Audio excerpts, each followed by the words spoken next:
भगवान शिव से आप अगर नहीं भी मांगेंगे और मंदिर तक गए हैं, शिव जी को एक लोटा जल चढ़ाया है, शंकर जी के मंदिर में जाकर आराधना करी है, तो तीसरे नंबर पर मेरे शिव जी आपको सफलता देना चालू कर देते हैं। फिर आप पीछे मुड़कर नहीं देखोगे, आप बढ़ते ही चलोगे। 3 चीजें मेरा देव अधिदेव महादेव बिना मांगे देता है, बिना मांगे। कल कथा में एक बात कही थी, आप लोगों ने सुनी होगी कि माता पिता और देव अधिदेव महादेव ये वृक्ष की जड़ की तरह है। जड़ का काम मालूम है ना आपको? एक वृक्ष की जड़ क्या करती है कि उसमें अपन पानी दे दो तो उसकी पत्तियों तक पानी पहुंच जाता है। वृक्ष की जड़ में पानी दे दो तो फल तक पहुंच जाता है। वृक्ष की जड़ में पानी दे दिया तो फूल तक पहुंच जाता है। आप इतने बैठे हुए हैं या आस्था चैनल पर कथा सुन रहे हैं, ऑनलाइन शिव महापुराण की कथा सावन के महीने में चल रही है, आज कथा का 2 दिवस है। जितने मोबाइल पर सुन रहे हैं वो भी जरा ध्यान लगाना, और टीवी पर सुन रहे हैं वो भी। क्या आप अपने घर के पौधे को, गमले को एक एक पत्ती में पानी अलग से देते हो? क्या जम के बोलो? नहीं। फूल में पानी अलग से देते हो? नहीं। फल में पानी अलग से देते हो? टहनी में पानी अलग से देते हो? नहीं देते। अगर फूल तक पानी को पहुंचाना है, टहनी तक पानी को पहुंचाना है, फल तक पानी को पहुंचाना है, तो जड़ में डाल दिया जाता है। जड़ से पानी पूरे पौधे में, पूरे वृक्ष में पहुंच जाता है। अब राम जी तक अगर तुमको तुम्हारी पूजन पहुंचाना है, भगवान कृष्ण तक तुम्हें अपनी कोई पूजन पहुंचाना है, देवी जी तक तुम्हें कोई पूजन पहुंचाना है, बृहस्पति महाराज, नवग्रह, राहु, केतु, चंद्र, सूर्य, बुध, मंगल, जो भी ग्रह हैं, शनि आदि, उन तक तुम्हें अपनी पूजन पहुंचाना है। अपनी कुल देवी, कुल देवता, पितर देवता, जितने भी देवी देवता हैं, उन तक अगर आपको कोई पूजन पहुंचाना है तो किसकी पूजन करेंगे? तो कहा शंकर भगवान की अगर किसी ने पूजन कर ली तो 33 कोटि देवता तक वो पूजन पहुंच जाता। फिर वो पूजन 33 कोटि देवता तक पहुंच जाएगी। ये जितने भी देव हैं, जितने भी देवता हैं, जितनी भी देवियां हैं, जितने भी देव आदि हैं, चाहे वो पितर देव हों, चाहे कुल देव हों, चाहे वो कुल देवी हो, और जितने भी देवी देवता हैं, ये वृक्ष की पत्तियां, फूल और फल हैं, और मेरा देव अधिदेव महादेव इस वृक्ष की जड़ है। जड़ को पूज लोगे तो सारे वृक्ष के अपने आप पूरी पत्तियों को, पूरे फल को, पूरी पुष्प को पूज दिया जाए।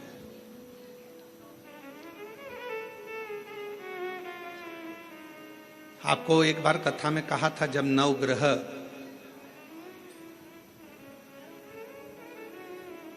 शिव महापुराण की कथा का वाचन किया था तो उसमें वर्णन किया था। ब्राह्मण देवता ने पत्रिका देखकर ज्योतिषाचार्य जी ने अपनी पत्रिका के अनुसार, आपकी राशि के अनुसार आपको बताया कि आपको राहु लग गया।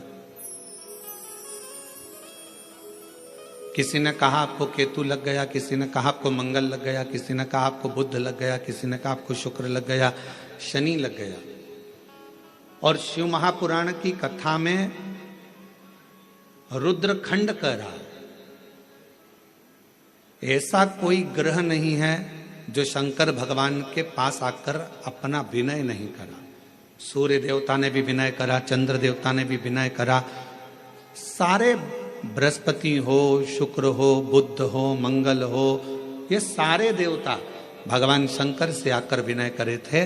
तो शिव जी ने इनको वचन दे दिया था कि तुम पूरे नव की नव ग्रह मेरे शिवलिंग के पास में होगे, और जो मुझे जल चढ़ाएगा वो नवग्रह देवता अपने आप शांत स्वभाव में हो जाएंगे और उनको फल प्राप्त। ये शिव का वचन। एक पूजे सब पूजे।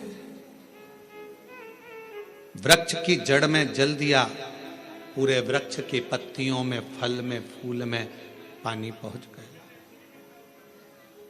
उसी तरह शंकर भगवान का यदि भजन करा है, शिव जी का यदि स्मरण करा है, शिव नाम का यदि जाप करा है, शिव नाम में अगर हम आप डूबे हुए हैं, तो ये मत सोचना कि हम राम जी को छोड़ दिया, या हम कृष्ण जी को छोड़ दिया, या हम देवी जी को छोड़ दिया, हमने पार्वती जी को जल नहीं चढ़ाया, हमने गणेश जी को जल नहीं चढ़ाया, हमने कार्तिकेय को जल नहीं चढ़ाया, हमने नंदी को जल नहीं चढ़ाया, हमने सूर्य नारायण भगवान को जल नहीं चढ़ाया, हमने चंद्रदेव की पूजन नहीं करी, तो हमको दोष लगेगा। ना ना ना, शिव महापुराण की कथा कहती है, यदि आप अपने घर से एक लोटा जल भरकर शंकर जी को समर्पित करते हो, तो सारे देवताओं की आराधना पूजन अपने आप होती चली जाती है,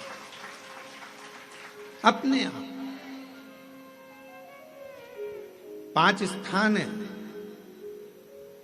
जहां पर भगवान शंकर को चढ़ा हुआ जल यदि हम लगाते हैं, तो हमारे 9 ग्रह, चाहे शनि हो, चाहे राहु हो, चाहे केतु हो, चाहे बृहस्पति हो, सारे ग्रह हमारे अनुकूल हो जाते हैं। 5 स्थान बताए, और बड़े सावधानी से स्मरण करिएगा उन 5 स्थानों का। शिव जी पे चढ़े हुए जल को यदि हम झेल कर अपनी नेत्रों पर लगाते हैं,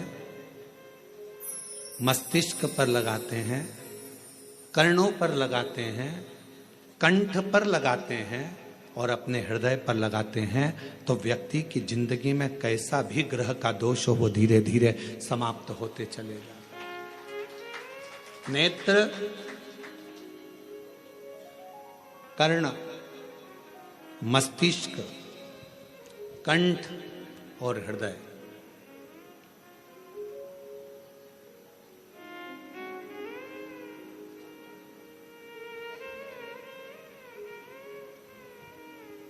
ये 5 स्थान इससे बता दिए शिव महापुराण में, जिन पर शिव जी के चढ़े हुए जल को हम केवल मात्र लगा लेते हैं, तो उससे भी हमको फल की प्राप्ति हो जाती है। और शंभु शरणे पड़ी मांगू घड़ी रे घड़ी, दुख काटो दया करी दर्शन हो। शंभु शरणे पड़ी मांगू घड़ी रे घड़ी, दुख काटो दया करी दर्शन हो। 5 स्थान शिव जी को चढ़े हुए जल को लगाने का। पहला स्थान बोलिए, जम के बोलो जरा, नेत्र। दूसरा स्थान कर्ण, तीसरा स्थान मस्तिष्क, चौथा स्थान कंठ और 5वां स्थान अपना हृदय।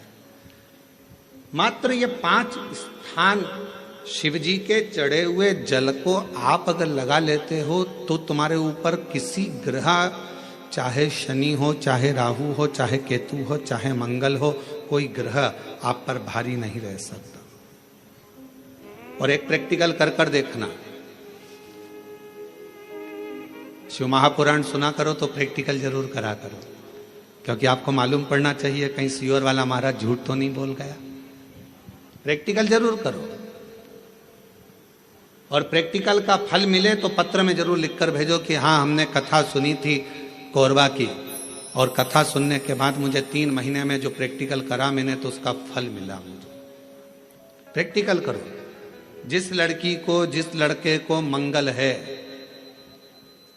और ब्राह्मण देवता ने यदि आपको कहा कि इनको मंगल है, इसकी शादी में देरी हो रही है, मंगल के कारण अगर शादी रुक रही है, देरी हो रही है, विवाह में देरी हो रही है, तो उस बेटी और बेटे को 3 महीना लगातार शिवजी पे चढ़े हुए जल को इन 5 स्थान पर लगाना प्रारंभ कर दे। 3 महीने के बाद वो खुद कहेगा कि हाँ, हमारा संबंध जम गया, हमें मंगल से कोई दोष नहीं लगा। स्वयं शिव कृपा करते हैं, स्वयं शंकर करो।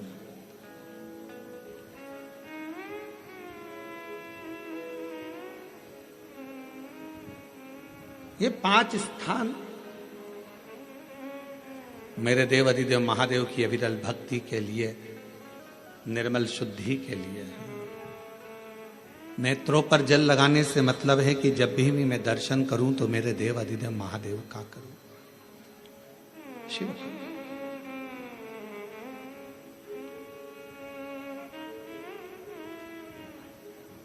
कंठ पर जल लगाने से मतलब है कि मेरे मुख से जो वाणी निकले, और मान लो मेरे मुख से कोई अपशब्द निकल गया तो किसी का बुरा ना हो जाए। कर्णों से जल लगाने से मतलब है कि मेरे कानों के माध्यम से जो शब्द मेरे अंदर जाएं वो मेरे जीवन का कल्याण करें। मस्तिष्क पर जल लगाने से मतलब है कि मेरे भगवान के चरण का जल, उनकी रज मेरे सिर पर चढ़ी रहे और मेरे जीवन में कभी अहंकार ना आए। हृदय पर जल लगाने से मतलब है कि मेरे हृदय में भगवान शंकर के चरणों का वास नित्य प्रति रहे, हमेशा।